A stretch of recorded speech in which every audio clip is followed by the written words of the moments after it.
This is a Cincy fan talking with LP. You can catch me on Twitter. That's a Cincy fan talking. You say it like it sounds, just leave off the G. If you have ideas for the show, you can reach me at Cincy_fan talk at yahoo.com. If you have any suggestions for the show, make sure you leave them there. Who knows, you might find yourself as part of the show. Any feedback would be definitely appreciated. And also, make sure you hit the Linktree page that's on my Twitter. Make sure you click on that. You can find all the different ways to contact me there. Enjoy the show.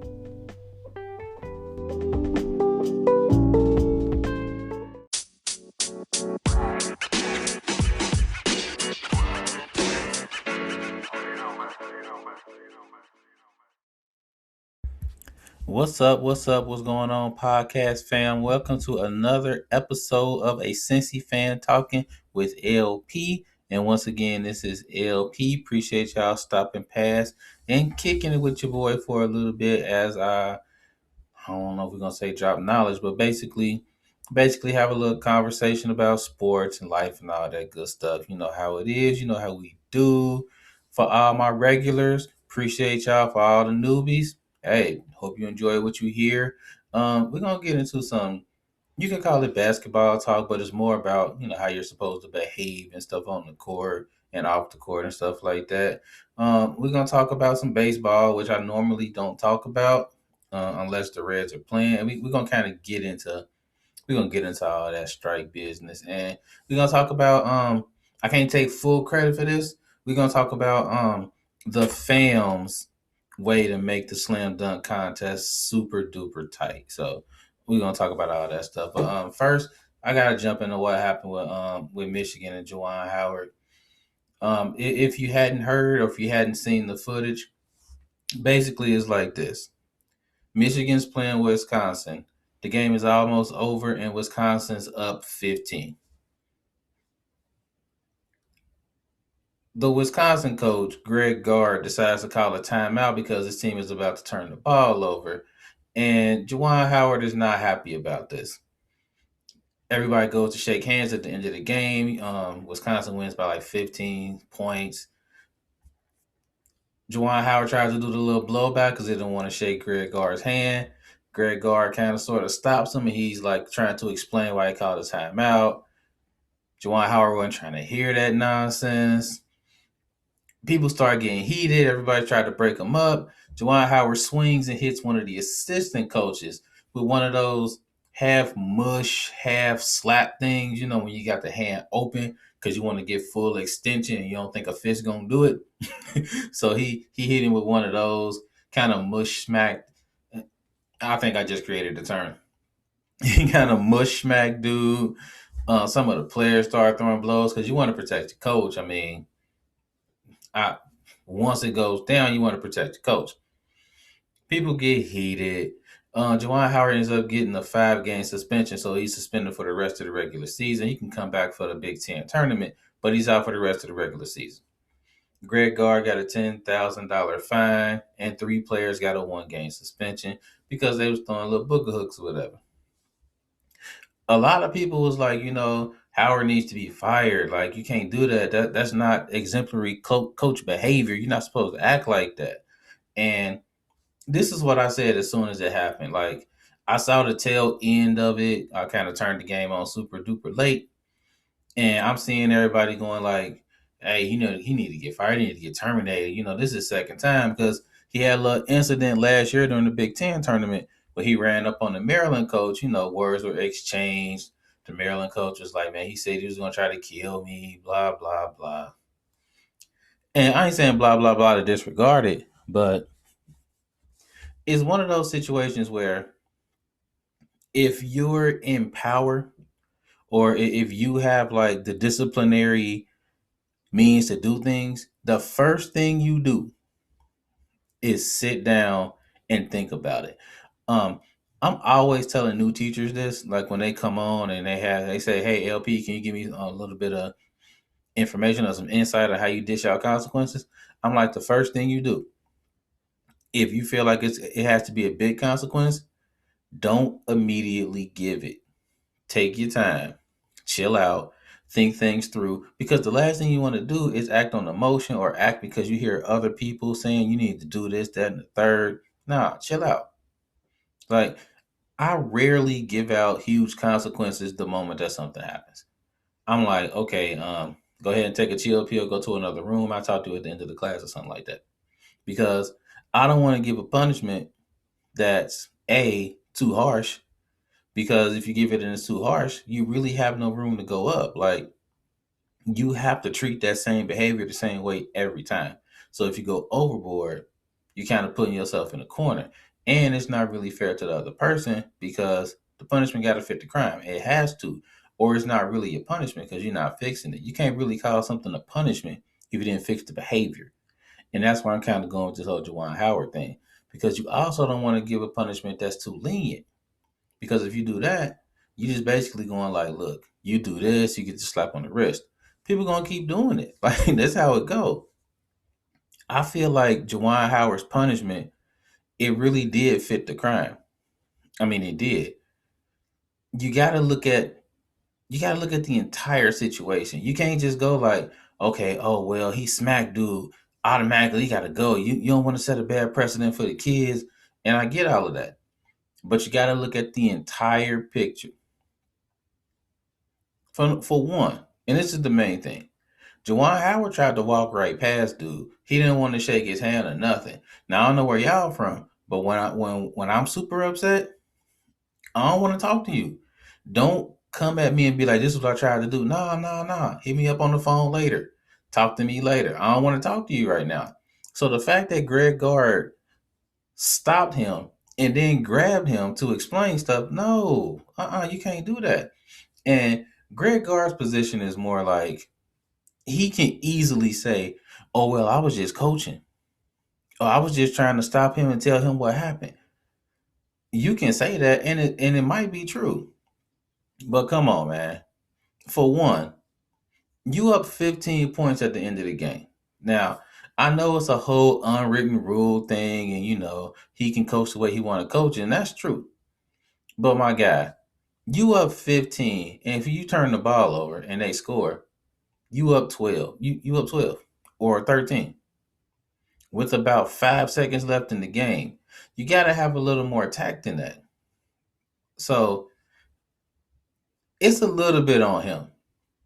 But also, on Juwan Howard's side, you're not absolved either, homie, because you got to understand that, like, he can coach his team however he wants to coach his team. And you coach your team however you want to coach your team. He calls a timeout.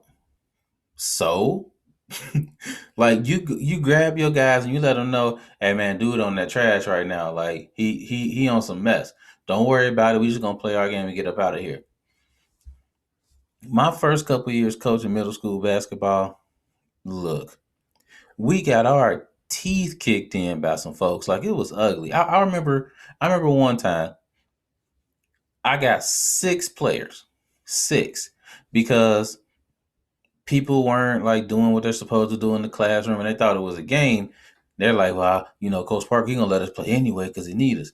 I'm like, nah, their grades was trash, so they didn't play for like 3 games. I got 6 players total for this game.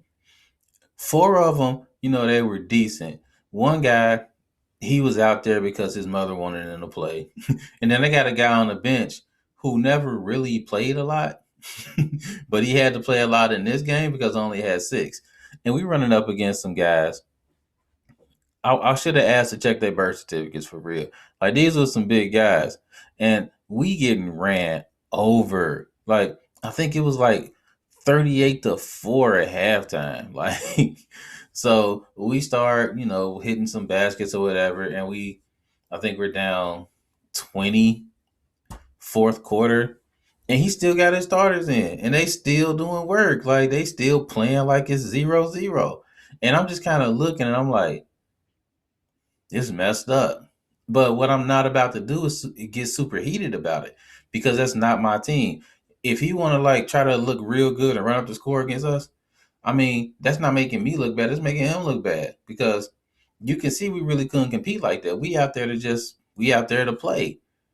I expected to get ran over, but he making the score try to look worse than what it is, and I'm like, look, do I shake his hand? Like whatever. And I'm looking at the guys and they super salty, and I'm like, I'm just gonna go ahead and shake his hand and just call it a wrap. So I just go over, shake his hand. He tried to give me a little thing like, well, I just needed to get some work in because, and I'm just like, all right, man, all right, cool. But that's the game. That's how it is. Some coaches are like that. That's what they do. They don't really care about sportsmanship or looking a certain way. They're coaching their team. That's their prerogative. That's what they do. As a coach, you can only control what you can control. You can only control your squad. You have no right to tell another man or a woman what to do with their squad. You can't. So I feel like it's on both coaches. You got Juwan Howard, who's really upset because somebody's basically doing some crazy stuff on him. And then you got Greg Gard, who's quote unquote coaching like the game is 0-0. And then they meet up in the middle and they got to shake hands. Greg Gard should have just let him go past and hit him up on the telephone. Just call him up, FaceTime him later or something, and explain then. This man is heated, and you feel like you got the right to stop him, grab him. I'd have been a little upset too. Like for real, I'd have been a little upset. What you don't have the right to do is swing on anybody. Like you really don't. We're talking about basketball, and you got a whole lot of impressionable kids who are going to defend their coach if they see their coach swing. Just saying. You got to understand this as a coach because you're preaching this whole we're a family thing, we protect each other, and you do something like that. What you think your kids gonna do? They coming to participate and help out. So I'm surprised Greg Gard didn't get at least a 1 game suspension for pretty much instigating this. Not instigating by calling a timeout, but instigating in the regard that he decides to stop Juwan Howard, grab him, and go like, look, here's what happened. Nah, don't touch people on the court. Like you don't do that. So I feel like it's on both of them. And a 5 game suspension that works. I personally would have suspended him for the regular season and the postseason tournament. I would have did that too. And then if they make the NIT or something like that, then he could participate in that. Because it's the second time. Like this is the second time he's had an incident with the coach. Now, firing him, that's a bit much. That would be like the worst knee jerk reaction to something like this. Because cooler heads prevailed and a suspension of this magnitude, it serves the purpose of stopping the behavior. Like you want to stop the behavior. You want to let other teams know that over here, what we do, like his squad, they don't do that. And you want to let people know that at some point you're not putting up with it. Now, firing him, that's really just ducking off the problem. Like you're not really going like, okay, we don't do that, so we're gonna get rid of him and do what? Promote his assistant coach, who would basically preach something of that nature? No, it doesn't make sense. You suspend him. You let everybody around him know that like we don't do this, and you go from there. And if it happens again, he gotta go. Like real talk. If that happens again, and as an Ohio State fan, I'm looking at this through a lens of if this was the coach of a team that I care about. So if Ryan Day did something like this 2 or 3 times, he gotta go. Like you can't put up with it. You're just making the school look bad. So that's where I'm kind of at on that. The suspension was well thought out. They didn't do the knee jerk thing and rush to social media and say we don't tolerate this. He's suspended for the next year. No, like chill out. Don't let other people run your program, man. Like you do what you need to do. But I will say this, and I mean it's just how I feel on the subject. This whole thing could have been deaded had the Wisconsin coach not felt like he was so entitled to just go ahead and push up on another coach. Like, how? What makes you think that you can do that at all? That made no sense to me. And I know people are like, well, you should have a cooler head and you shouldn't be doing that. You shouldn't be hitting people. I agree with that completely. But I don't think their relationship was good enough for him to just go ahead and grab him by the arm to explain his side. So that was really the whole blow up right there. It wasn't the timeout because Juwan Howard is about to walk past. He wasn't okay with it, but he was willing to let it go. So you can't blow stuff up like that and then try to play the victim because you're part of it too. So if you're a Michigan fan, I know you a little bit salty that he didn't get at least a 1 game suspension on the other side, but I mean, dude did swing, so I guess they just coming at it like that. I don't know. That's crazy. Um, Apparently there's not a lot of baseball being played. Like there was supposed to be spring training and stuff like that. Real talk. And if you ask a lot of people, they'll probably say this. Um, Baseball is so much different for me and for like most of the people that I know than it was like 25 years ago. Now, real talk, I come from a baseball family. Like for real. I was playing baseball at age like 6 or 7 or something like that. My uncle, and like I told y'all a while ago, my grandmother had like 10, 11 kids. Like a lot of kids. So I got a lot of uncles.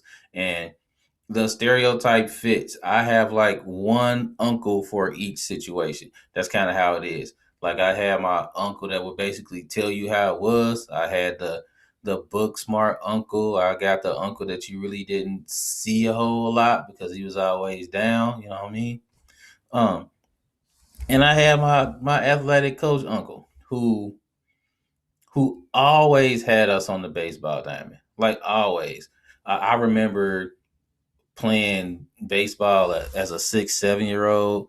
Then I got to be on a travel team at age 9, and it was a lot of fun. And I really liked baseball at that point.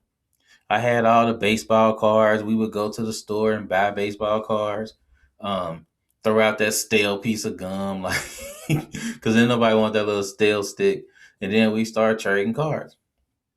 Um, as I got older, I got into other sports and I still like baseball, but it just felt like baseball was changing. Like it really didn't mean the same thing to me that it meant before. My uncle used to get on me like, "Why you don't play baseball no more? Like, why you don't play on the squad no more?" And I'm like, I wanna box. I want to do basketball. I want to do stuff like that. And then the strike happened, and the strike wiped out the World Series. It wiped out the entire second half of the season. And once the strike happened, they pretty much lost me. Like I really got into other sports after that, and I wasn't into baseball much at all, except to watch the Reds. Like I would watch the Reds, but if there was any other team playing, I wouldn't really watch it. Like it wasn't really important to me unless it was like a playoff game. I just really didn't care. Now, if you talk to people, they'll tell you freely. If a football game is on, no matter who's playing, they'll watch the football game. If a basketball game is on, no matter who's playing, they'll watch the basketball game. But as far as baseball, if their team isn't playing, they don't really watch it. And I feel like baseball is really messing up right now because they're going down the road to where they're gonna strike. They're already in strike mode now, but they're gonna go down the road to where they're gonna end up missing games. And it's not like it was in 94, 95. I mean, baseball had a whole lot of eyes and ears in 95. They had a lot of fans. And then the strike happened. And then they lost a whole lot of fans. They lost a lot of fans. And it took a juiced up Mark McGuire and a juiced up Sammy Sosa and the magnificent Ken Griffey Jr. It took all of them to bring baseball back in like 98, 99. I mean, that home run race, people wanted to see who's going to hit the home run. Then Barry Bonds came through and did his thing. But baseball is just kind of weird now because you had the Astros cheating out here. You had steroids, which still has this little taint on everything. And now they're talking about striking again and missing games again.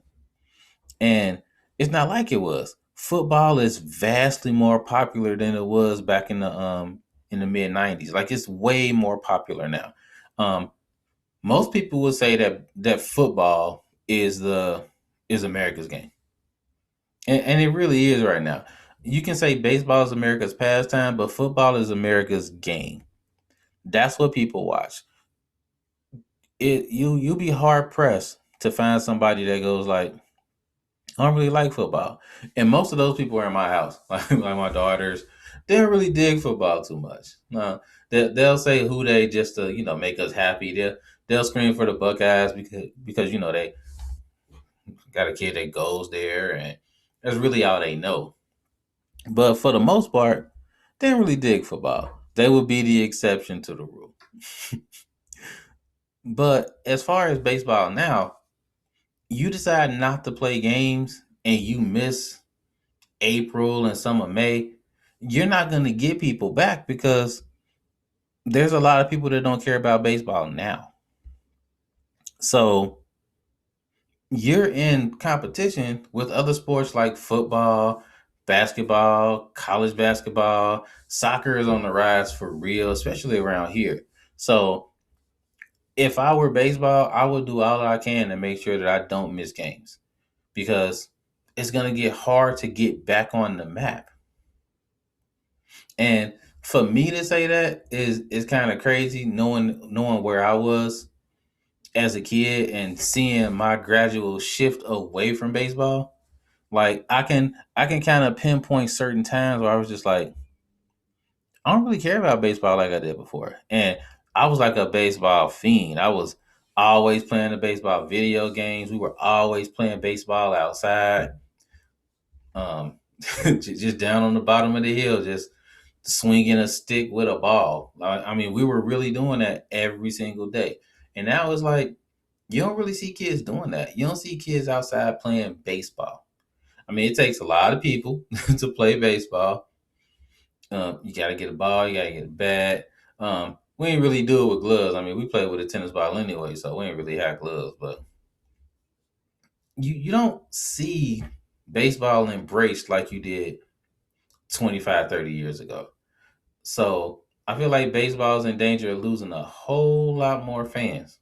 The fans that they're gonna pretty much end up with diehards, and they would be in danger of losing a whole generation of folks.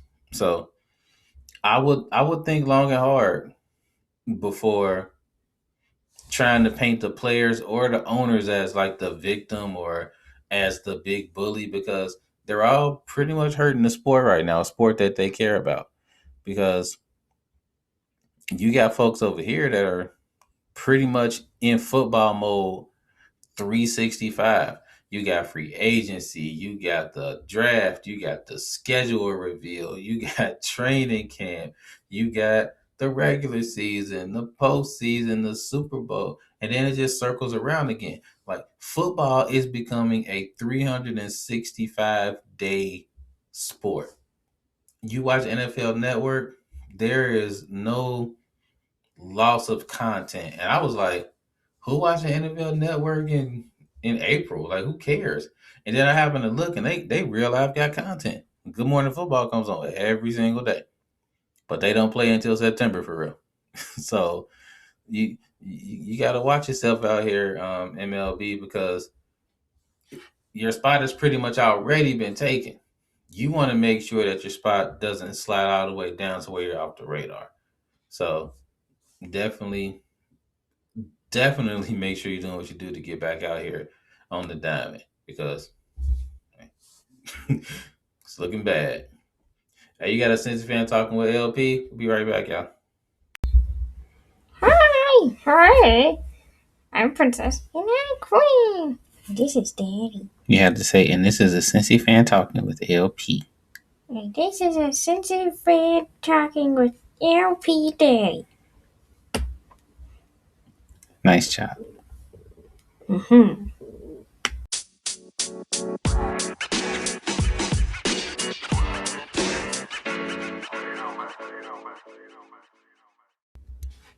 What's up, y'all? We are back. We are back. You got a Cincy fan talking with LP, and of course, this is LP. And the slam dunk contest on a scale of 0 to 10 was a definite 2.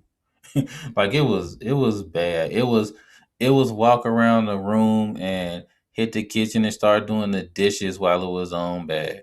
Like it was that bad. And I've been saying this for a while now.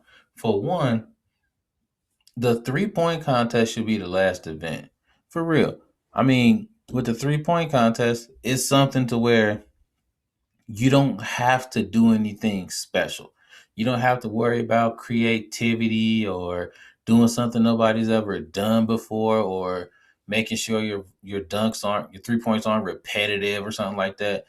You got to get the ball in the basket more than the other person. And more than that, people love a countdown. Like anything that you can attach a countdown to is gold.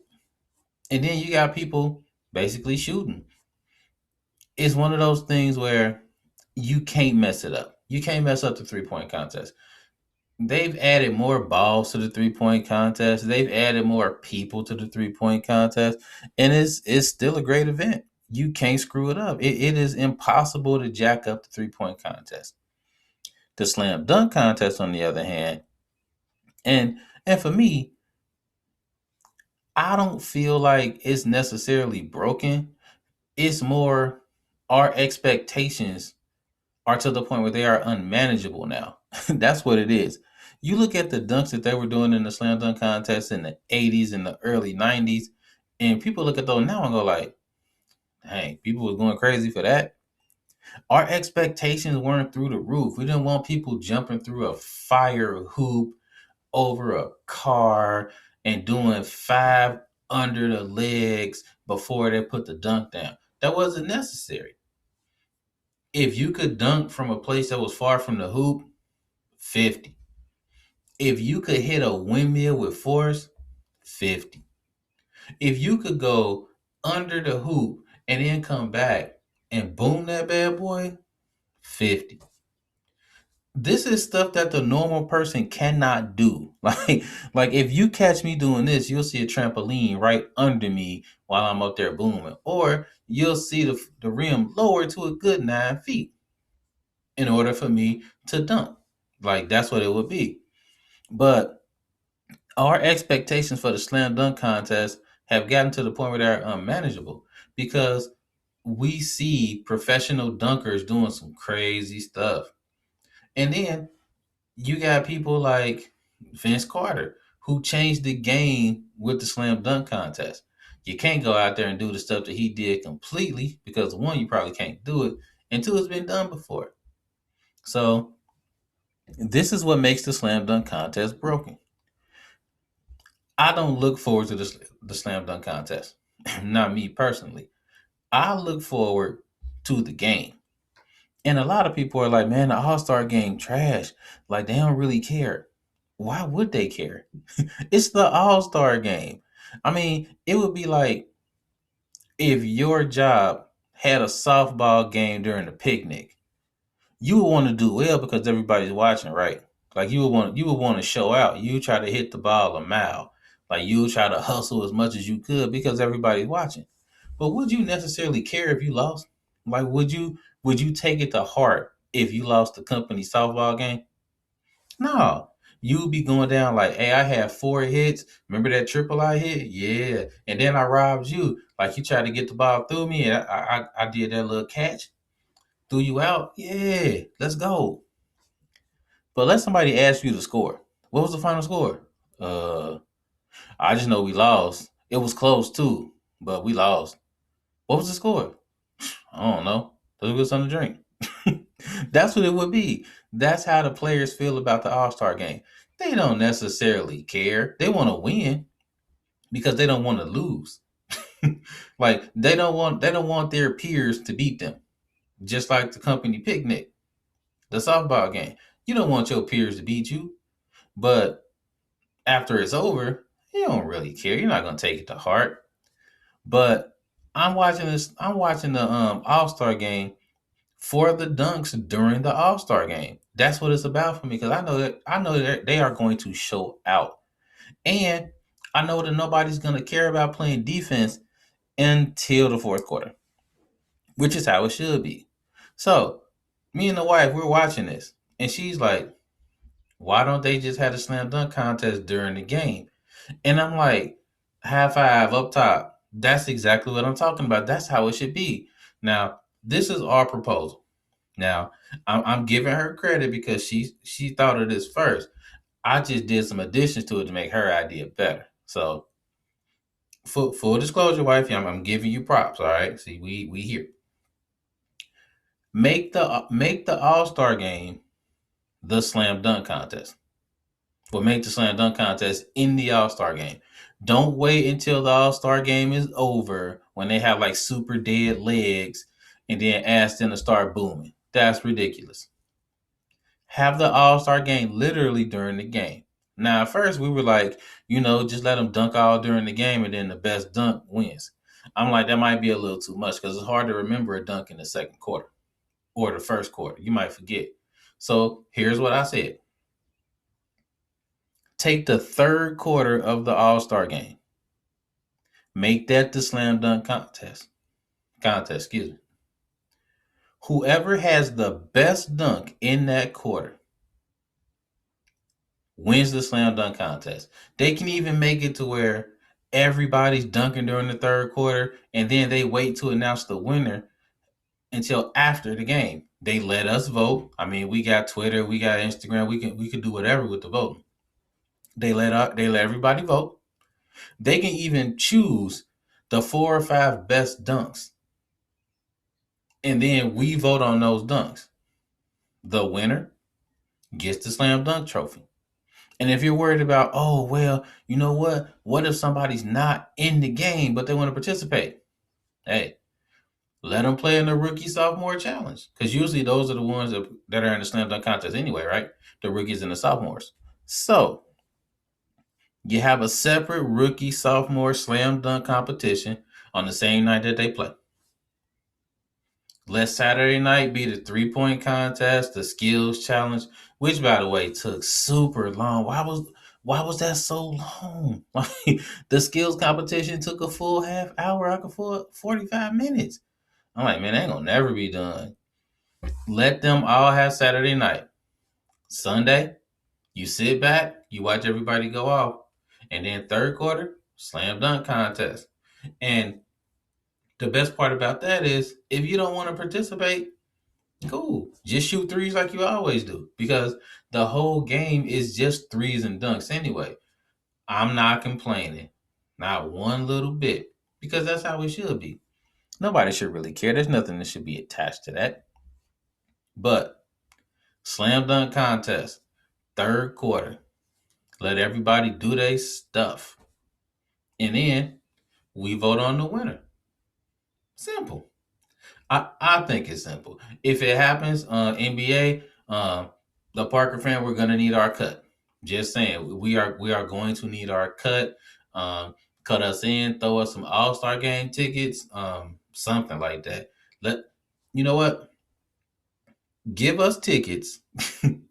Let us announce that the slam dunk contest is beginning, and that's really all we need. Just give us that. If you start throwing money around, though, we'll take that. Like we're not tripping.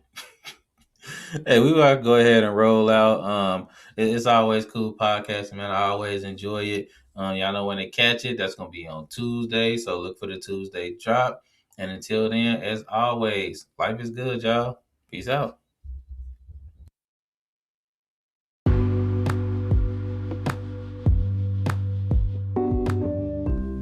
If you're not ready for the conversation to end, I'm not either. Make sure to catch me on Twitter. That's a Cincy fan talking. Leave off the G at the end of it, and we can keep the conversation going. Also, don't be afraid to hit that subscribe button so you can catch the next episodes. The episodes will drop every Tuesday. If there's a change in that, I'll make sure to let you know. Appreciate the support. As always, life is good.